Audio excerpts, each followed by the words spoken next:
Graça e paz do Senhor Jesus.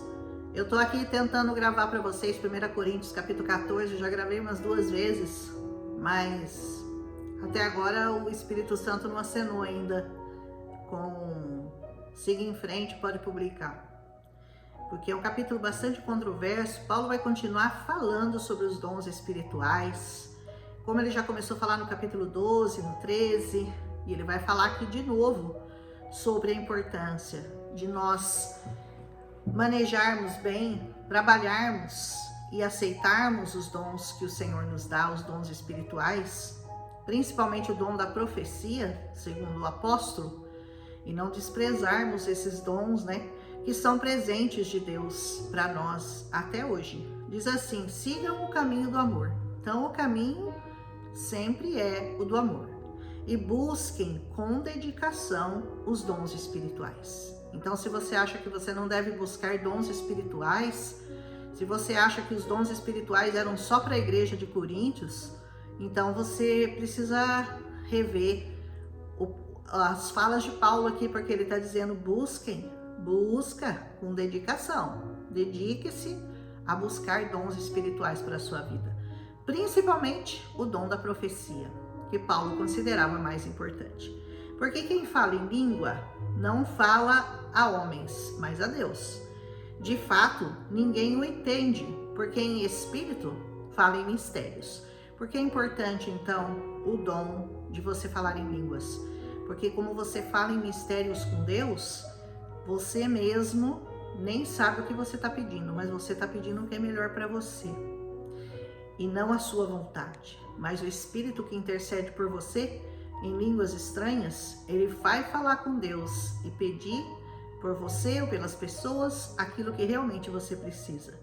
Mas ele diz: então quem fala, só fala com Deus, mas aquele que profetiza faz para a edificação, o encorajamento e a consolação dos homens.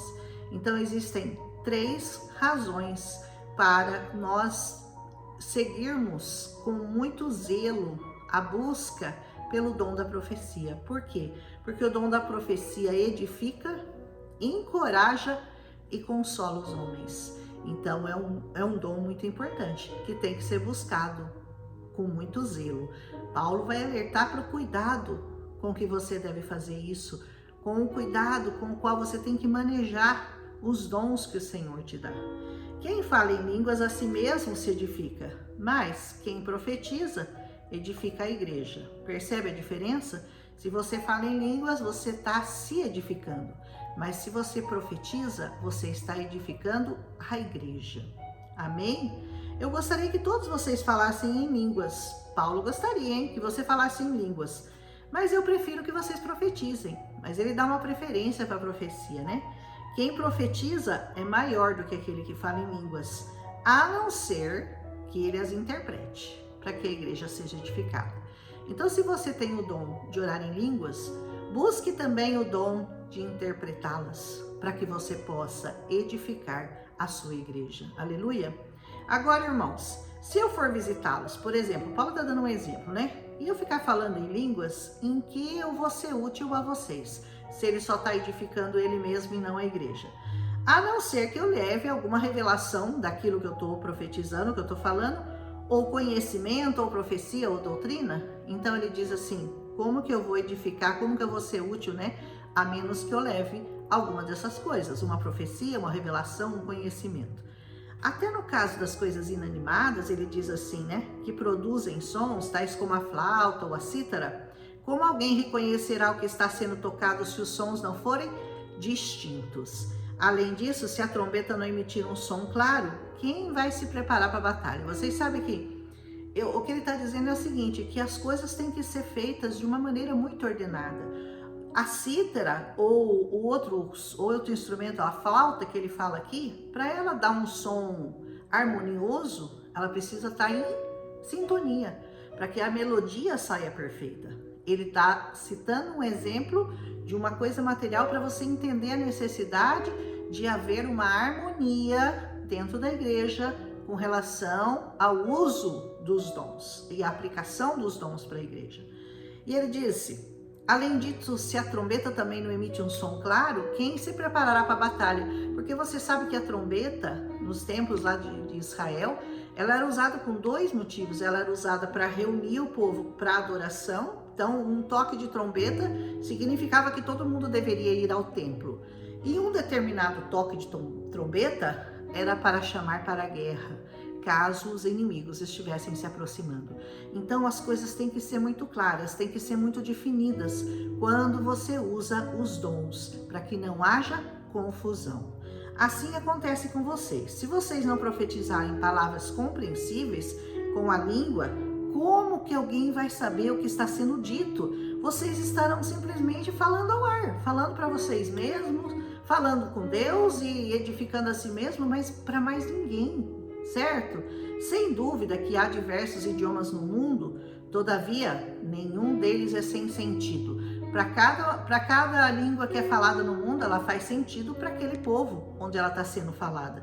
Portanto, se eu não entender o significado do que alguém está falando, eu serei um estrangeiro para quem fala e ele será um estrangeiro para mim. Então, se você ficar só falando língua estranha, se você não edifica a igreja, se você não interpreta a sua língua, você fala em vão dentro da congregação. Assim acontece com vocês, visto que vocês estão ansiosos por terem dons espirituais, porque na época todo mundo queria ser batizado em línguas, todo mundo queria profetizar, todo mundo queria o dom da sabedoria, o dom do amor, o dom do conhecimento, etc, né? Mas ele diz, procurem crescer naqueles que trazem a edificação para a igreja.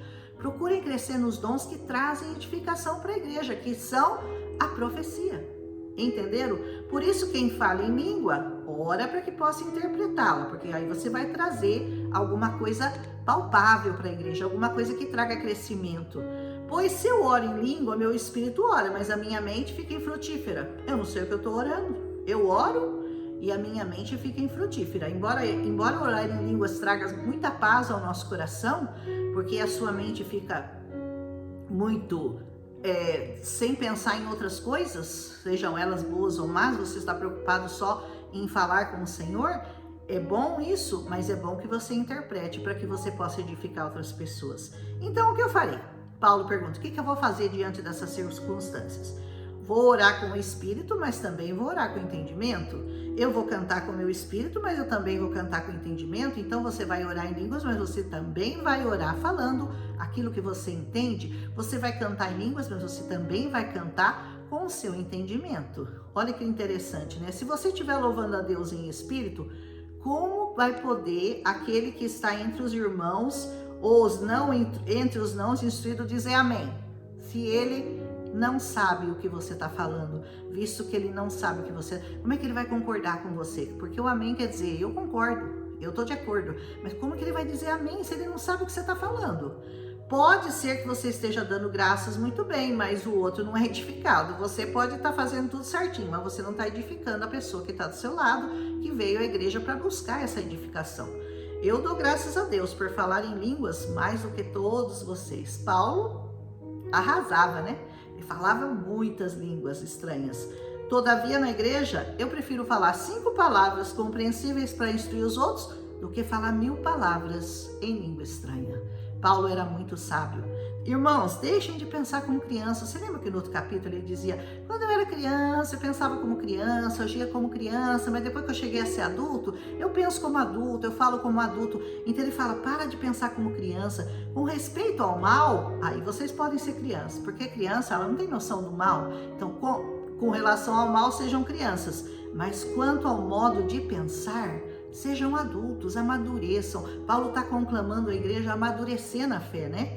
Porque está escrito na lei, por meio de homens de outras línguas e por meio de lábios de estrangeiros, eu falarei a este povo, mas mesmo assim, eles não me ouvirão, diz o Senhor. E não foi assim que aconteceu com Israel? Outros povos que receberam o Senhor, povos de língua estranha que eles não entendiam, e mesmo quando eles entenderam, eles não aceitaram. Não é verdade? Portanto, as línguas são um sinal para os descrentes e não para aqueles que creem. A profecia, porém, é para os que creem e não para os descrentes. Então, se você ora em línguas, a pessoa quando entra na igreja e ela vê todo mundo orando em línguas, ela percebe que alguma coisa de Deus está acontecendo naquele lugar. Mas quando ela ouve, né? Ela ouve a profecia é para aquele que crê. Porque se ela não recebe, se aquele que não creu não recebe a profecia não serve de nada para ele, né? Assim, se toda a igreja se reunir, todos começarem a falar em línguas, e entrar alguns que são instruídos ou não instruídos ou descrentes, eles não vão dizer que vocês estão loucos, porque é assim que acontece.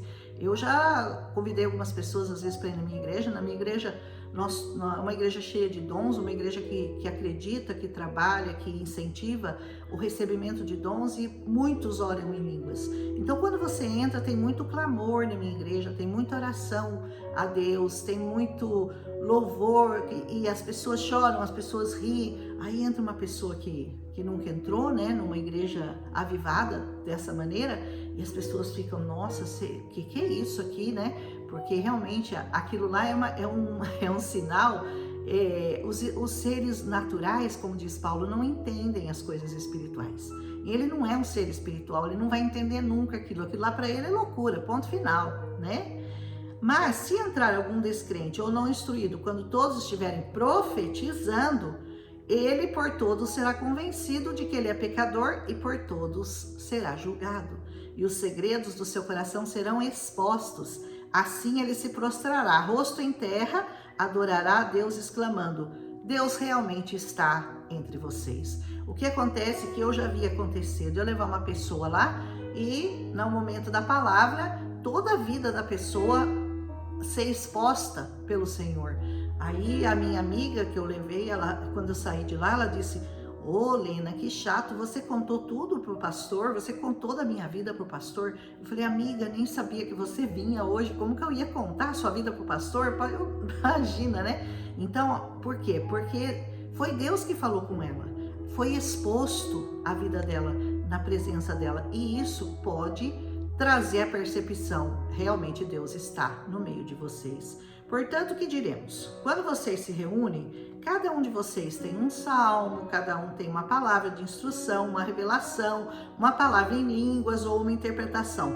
Tudo seja feito para edificação da igreja. Então, não é para fazer? É para fazer, mas com ordem e com decência, no momento certo e da maneira correta. Ordem no culto é o que Paulo está falando. Se, porém, alguém começar a falar em línguas, deve falar 2, no máximo 3, e alguém deve interpretar.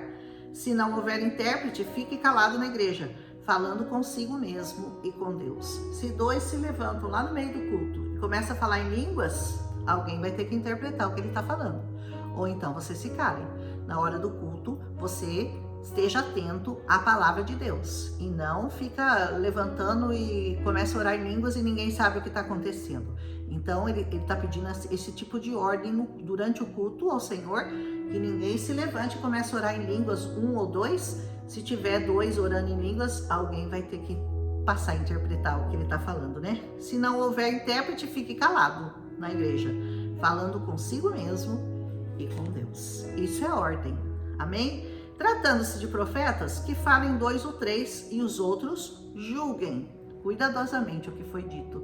Porque quando for trazida uma profecia na igreja, aqueles que são espirituais, eles sabem discernir se aquilo veio realmente do Senhor ou se é carne ou alma da pessoa.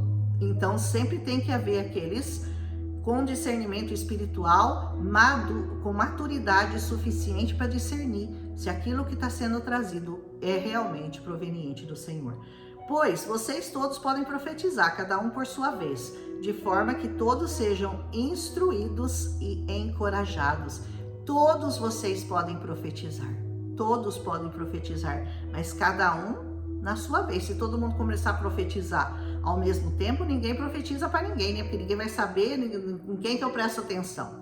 Entenderam o momento da importância da ordem? Os espíritos do profeta estão sujeitos aos profetas. Isso é muito importante para a gente perceber a diferença, porque quando você está num lugar que não é do Senhor, as pessoas elas são tomadas por espíritos malignos e elas começam a falar coisas, mas elas não sabem o que elas estão profetizando. E era assim, antes do cristianismo entrar naquelas igrejas, eles eram assim, eles iam lá no templo da deusa Afrodite e eles profetizavam e eles traziam lá as revelações, mas a cabeça era tomada e depois a pessoa nem sabia o que ela tinha falado. Mas conosco não é assim. O profeta, ele tem domínio sobre aquilo que ele fala. Ele sabe que ele está profetizando, o que ele está profetizando, para quem ele está profetizando, porque ele diz que o espírito do profeta está sujeito ao profeta, porque Deus não é Deus de desordem não, mas é um Deus de paz. Aleluia, aleluia. Como em todas as congregações dos santos. Permaneçam as mulheres em silêncio nas igrejas, pois não lhes é permitido falar. Antes permaneçam em submissão, como diz a lei. Se quiserem aprender alguma coisa, que perguntem a seus maridos em casa, pois é vergonhoso uma mulher falar na igreja. Essa parte aqui causa muita polêmica, né? Porque as pessoas dizem assim, como assim que a mulher não pode falar? Não é isso que Paulo está dizendo, tá? Ele está dizendo que não pode acontecer é da mulher querer tomar um lugar de insubmissão ao homem e querer falar acima dele, não se submeter à autoridade que ele fala. Cristo é o cabeça da igreja, é a cabeça do homem, o homem é a cabeça da mulher. Então, essa ideia de submissão, as mulheres de Coríntios, provavelmente, elas estavam se achando, né? Será que Paulo já estava prevendo o feminismo que ia acontecer, da independência das mulheres, que hoje as mulheres falam, eu não vou me submeter a homem nenhum, eu não obedeço a ninguém, as mulheres, elas se sentem, vamos dizer, empoderadas. E isso pode trazer um malefício, como nós temos visto, né? O que está acontecendo, né, com as feministas e as ideias que elas têm, são coisas assim que não cabe a mim julgar, né?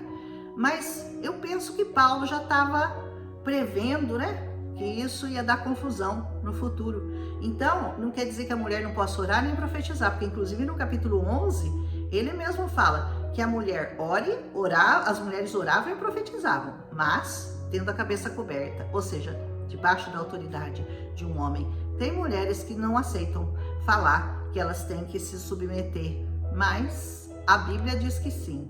Se você diz que não, o Senhor não te obriga a nada, mas a palavra de Deus é muito clara com relação a isso. Por isso Paulo dizia, você não vai querer ensinar seu marido, ou estar acima do seu marido, ou falar mais do que os homens e querer dar uma de mandona lá na igreja, porque você tem que se submeter ao seu marido, ou à autoridade do pastor, no caso da igreja. Entendeu? É assim que eu vejo essa parte. Nessa parte é muito controversa, e muitas pessoas não concordam, talvez, com isso. Mas eu entendo que é assim, porque o que aconteceu na igreja de Corinto? As mulheres que antes não podiam nem participar de cultos, agora elas estavam lá orando, profetizando, mas nunca com a cabeça descoberta. Segundo Paulo já falou, no capítulo 11 ele fala que as mulheres oravam e profetizavam. Tudo bem até aí. Agora, quando se trata de querer ensinar, você tem que saber se o seu marido está de acordo, se o seu pastor está de acordo. É dessa autoridade que Paulo está falando. Acaso a palavra de Deus originou-se entre vocês mulheres? São vocês o único povo que ela alcançou? São? Não, né? Deus alcançou o mundo todo. Se alguém pensa que é profeta ou espiritual, reconheça que o que eu estou escrevendo é um mandamento do Senhor. Em alguns momentos, Paulo dá a opinião. Essa é a minha opinião. Não falo isso como mandamento. Quando ele fala com relação aos casados, às solteiras, às viúvas, ele fala, eu falo isso como a minha vontade e a minha opinião. Não como mandamento, mas aqui não. Aqui ele está falando como mandamento. Se alguém ignorar isso, ele mesmo será ignorado. Portanto, meus irmãos, busquem com dedicação, mas busca de verdade o profetizar. E, por favor, não proíbam o falar em línguas nas suas igrejas. Não proíbam. É um presente de Deus, é um dom de Deus. Então, as igrejas que falam que esse dom acabou, que era só para o tempo do Coríntios e tal, é melhor a gente analisar bem, né? Que eu creio que Paulo deixou isso muito claro para nós. Busca isso, deseja isso no seu coração. Mas tudo deve ser feito de uma única maneira, decência e ordem. Aleluia! Terminamos então 1 Coríntios 14. Eu demorei um pouco para gravar, vou assistir de novo para ver se agora Tá tudo bem se eu não falei, não dei nenhuma escorregada. Eu já gravei umas 3 vezes esse capítulo, ele não sai legal, justamente por causa das controvérsias, né? Então, não são todos que têm a mesma visão, mas eu penso que a Bíblia é muito clara. Ela é muito clara, ela não deixa margem para dúvida, para dupla interpretação. Concordam? Um abraço em Cristo Jesus. Se você gostou, deixa seu like. Compartilhe com as pessoas que você ama, se você foi edificado neste dia. E amanhã nós vamos com 1 Coríntios capítulo 15. Maravilhoso o capítulo de amanhã. Como eu falei já uns capítulos atrás, é um resumão da Bíblia, né? A síntese da ideia da cruz, né? Cristo na cruz, né? É a ideia central da palavra de Deus. Um abraço e até amanhã.